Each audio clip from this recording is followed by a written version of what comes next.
Eshei Nongmai gi taibang sida Shiva Sharma adong gi dabak ngasi amuk puduna lakchare episode ama.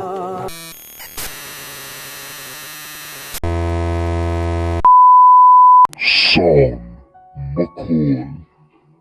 Eshei Nongmai da sound dhwani makhol haibasi ani thokna lei.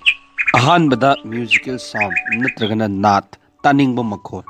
Ani subadana unwanted sound haibadi taningdaba makhol ayakpa khonjel. Sangit swar musical note natragana Eshei Nongmai gi ningsha hairibasi ani thokna yengba yai.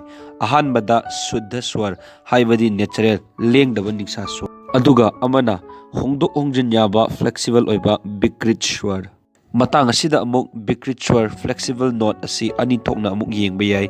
Ahanbada komal haibadi flat ani subada tibra haibadi sharp.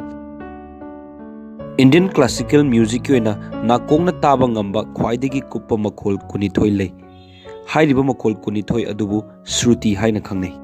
Makhoi sing adudi mathang sitna Chandovati, Dayavati, Ranjani, Ratika, Rogdri, Krodha, Vajrika, Prasarini, Priti, Marjani, Khiti, Rakta, Sandipni, Alapini, Madanti, Rohini, Ramya, Ugra, Kasobhini, Tibra, Kumudhwati, amadi Manda.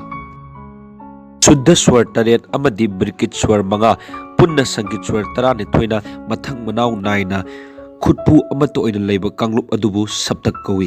Anemba swar gi kanglup ta leiba aduna mandra SAPTAK natragana lower octave.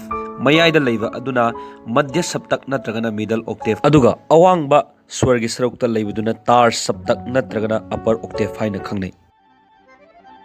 Video asina karigum adom da khara khajjk kana wadi like subscribe and share to muka widanu loina na makha da comment amam tang tibiram karigum adom da sendo kan niba amadi hapchalen malai basu makha da aigi email address amadi whatsapp number hapchire Mathangi episode ta mayam punna amuk thengnarasi.